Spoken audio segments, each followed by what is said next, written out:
ನಮಸ್ಕಾರ ಸ್ನೇಹಿತರೆ. ಇಡೀ ಭಾರತೀಯ ಚಿತ್ರರಂಗವೇ ಕಾತುರದಿಂದ ಕಾಯುತ್ತಿದ್ದ ಆ ಕ್ಷಣ ಕೊನೆಗೂ ಬಂದಿದೆ. ರಾಕಿಂಗ್ ಸ್ಟಾರ್ ಯಶ್ ಅಭಿನಯದ ಬಹುನಿರೀಕ್ಷಿತ ಟಾಕ್ಸಿಕ್ ಸಿನಿಮಾದ ಟ್ರೈಲರ್ ಬಿಡುಗಡೆಯಾಗಿದ್ದು, ಯಶ್ ಅವರ ಮಾಸ್ ಲುಕ್, ಪವರ್ಫುಲ್ ಡೈಲಾಗ್ಸ್ ಮತ್ತು ಗ್ಯಾಂಗ್ಸ್ಟಾರ್ ವರ್ಲ್ಡ್ ಅಭಿಮಾನಿಗಳನ್ನು ಫುಲ್ ಖುಷಿಪಡಿಸಿದೆ. ಬೆಂಗಳೂರಿನ ಎಎಂಬಿ ಮಾಲ್ನಲ್ಲಿ ಅದ್ದೂರಿಯಾಗಿ ನಡೆದ ಕಾರ್ಯಕ್ರಮದಲ್ಲಿ ಆಗಸ್ಟ್ 8ರಂದು ಈ ಟ್ರೈಲರ್ ರಿಲೀಸ್ ಆಗಿದೆ. ಬರೋಬ್ಬರಿ 4 ನಿಮಿಷ 38 ಸೆಕೆಂಡ್ಗಳ ಈ ಟ್ರೈಲರ್ನಲ್ಲಿ ಯಶ್ ರಾಯ ಎಂಬ ಮಾಸ್ ಪಾತ್ರದಲ್ಲಿ ಮಿಂಚಿದ್ದಾರೆ.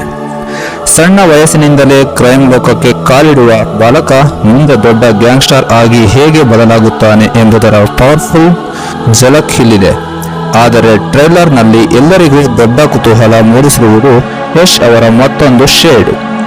ಯಶ್ ನಿಜವಾಗಿಯೂ ಡಬಲ್ ರೋಲ್ನಲ್ಲಿ ಕಾಣಿಸಿಕೊಂಡಿದ್ದಾರಾ, ಅಥವಾ ಇದು ಒಂದು ಪಾತ್ರದ 2 ವಿಭಿನ್ನ ಹಂತಗಳು, ಅಥವಾ ಕಥೆಯಲ್ಲೇನಾದರೂ ದೊಡ್ಡ ಟ್ವಿಸ್ಟ್ ಇದೆಯಾ? ಅಷ್ಟೇ ಅಲ್ಲ, ಎದುರಾಳಿ ನಿನ್ನ ಕೊನೆಯ ಆಸೆ ಏನು ಎಂದು ಕೇಳಿದಾಗ ಯಶ್ ನೀಡುವ ಉತ್ತರ ಅವನ ಪಾತ್ರ ಎಷ್ಟು ಡೇಂಜರಸ್ ಎನ್ನುವುದು ತೋರಿಸುತ್ತದೆ.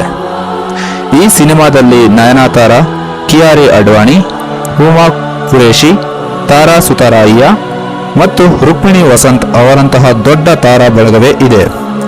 ಗೀತು ಮೋಹನ್ ದಾಸ್ ನಿರ್ದೇಶನದ ಹಾಗೂ KVN ಪ್ರೊಡಕ್ಷನ್ ಮತ್ತು ಮಾಸ್ಟರ್ ಮೈಂಡ್ ಕ್ರಿಯೇಷನ್ ಬ್ಯಾನರ್ನಡಿಯಲ್ಲಿ ಮೂಡಿಬಂದಿದ ಈ ಚಿತ್ರ ಕನ್ನಡ ಮತ್ತು ಇಂಗ್ಲಿಷ್ ಭಾಷೆಗಳಲ್ಲಿ ಏಕಕಾಲದಲ್ಲಿ ಚಿತ್ರೀಕರಣಗೊಂಡ ಜಾಗತಿಕ ಮಟ್ಟದಲ್ಲಿ ರಿಲೀಸ್ ಆಗಲು ರೆಡಿಯಾಗಿದೆ.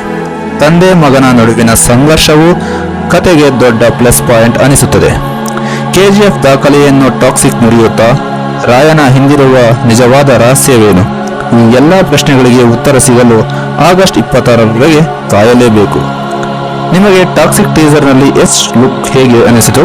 ಡಬಲ್ ರೋಲ್ ಬಗ್ಗೆ ನಿಮ್ಮ ಅನಿಸಿಕೆ ಏನು?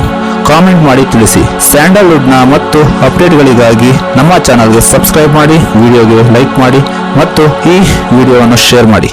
ಧನ್ಯವಾದಗಳು.